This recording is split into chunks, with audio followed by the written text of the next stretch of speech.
Are Pro lenses worth it? They're a lot bigger, they're a lot heavier, they cost a lot more, they do offer extra features, but do they offer enough extra to be worth the extra money? For example, I have two 17mm Olympus lenses, the regular and the Pro. The Pro costs $900 more, and is that worth it? Let's find out. So if you look at the spec sheets, you'll notice the main thing you're getting with the Pro Olympus lens is the upgrade to an f1.2 aperture from an f1.8. That's a one-stop difference. And if you think, oh, it's only one stop, remember, is twice the amount of light that can now come into that lens. So if you are the type of person who is shooting on things like dark rides, you're shooting nighttime events like Oogie Boogie Bash, one stop makes a lot of difference, especially if you're constantly operating at the very, very limit of your camera's capability. If you find that you are always maxing out your camera's ISO, you can't go any higher for the shutter speed you're using, and you're constantly having to boost your images in post and use a lot of denoise, this might be an option. Since the difference in aperture is probably going to be the factor that most of you are going to use to determine whether or not you want to part with the extra cash to upgrade to the Pro lens, I decided to test that out first. I went over to Pirates of the Caribbean with both lenses.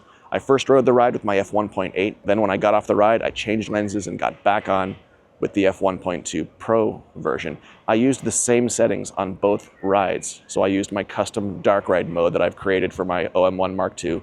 That's a shutter speed of 1/160th of a second. The aperture is as wide open as the aperture can go. So 1.8 for the first ride, 1.2 for the second ride.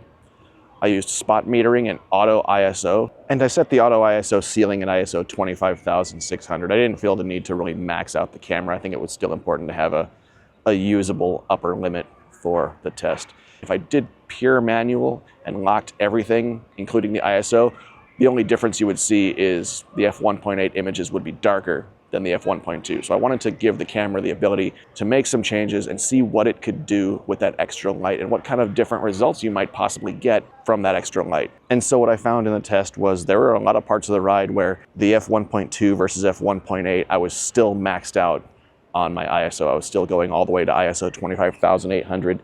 Is the image just a little bit darker, or is it higher quality?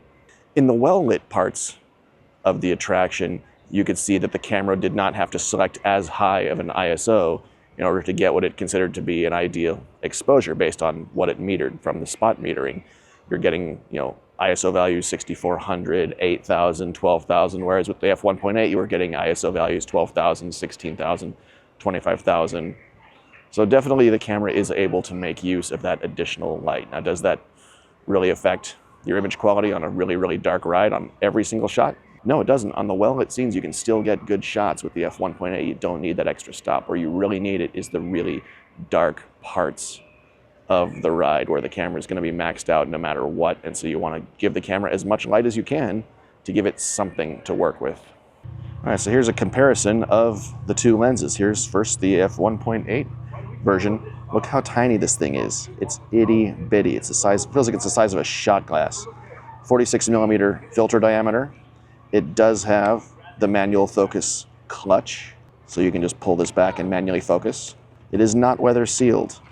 That's an important distinction. This one is not weather sealed. It does not come with a lens hood either.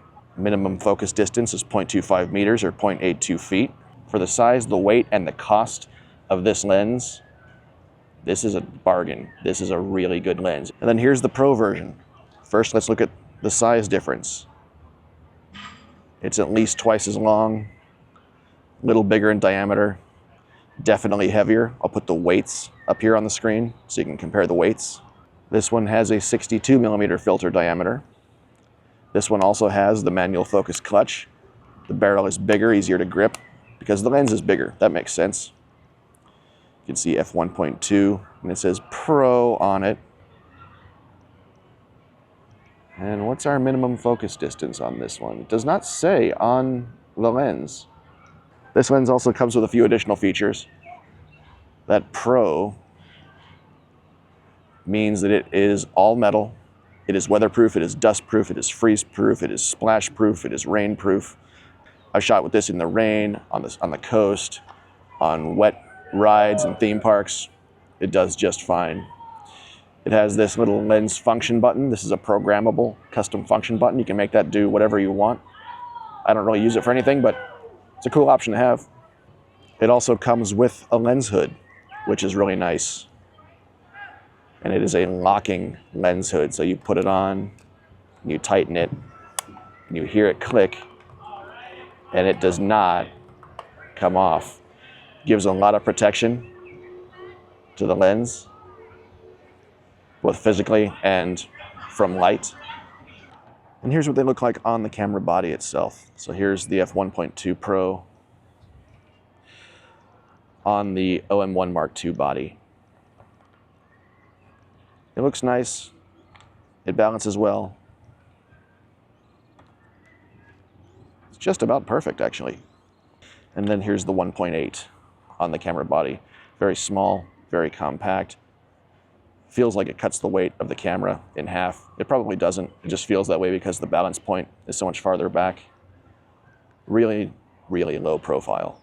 So should you spend the extra $900 on the f1.2 Pro version of this lens? Well, maybe. The answer is maybe. Of course the answer is maybe. If you need those features, if you spend a lot of time shooting on dark rides, if you spend a lot of time right at the limit of what your camera can do, and you just, the only way to get more light is to buy more light, like you're doing in this case, there's no question. Definitely get this lens. It will improve your photography if you need the light. Let's say you don't necessarily need extra light, but you need those other pro features. You need the durability, you need the weather sealing, the splash proofing, that built-in rugged lens hood that doesn't really come off.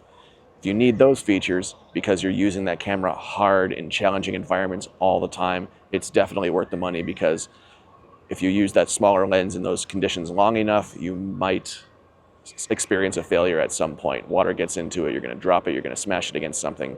It's still a really durable lens, it's still a really good lens, but if you're doing pro type things with your lens, you probably should invest in pro type lenses. You will eventually upgrade anyway.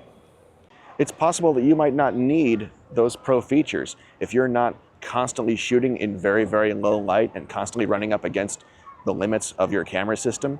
If you have the ability to just go with a longer shutter speed and get the exposure you need that way, save your money. If you're not subjecting your lenses to professional level abuse, if you're not smashing them against rocks and dropping them and using them in the dust and the rain and the snow, save your money.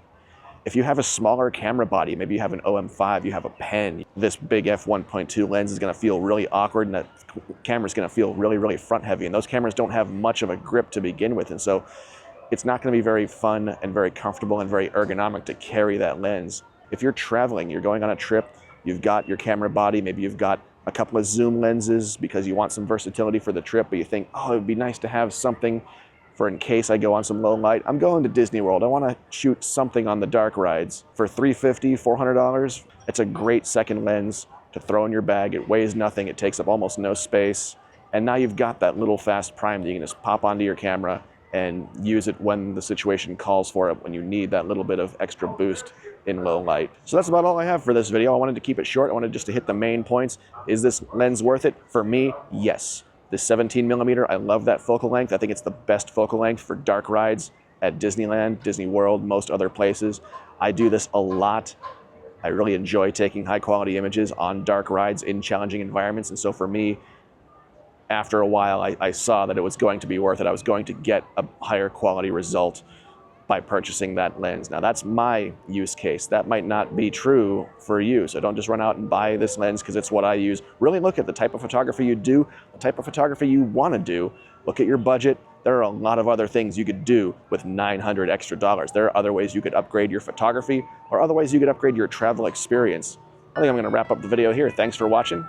Hope you enjoyed this. Hope you found it informative. Think about how this lens might fit into your particular workflow and your particular types of photography. It might be worth it for you, or it might not. It's a lot of money, so think about it. Thanks for watching. See you next time.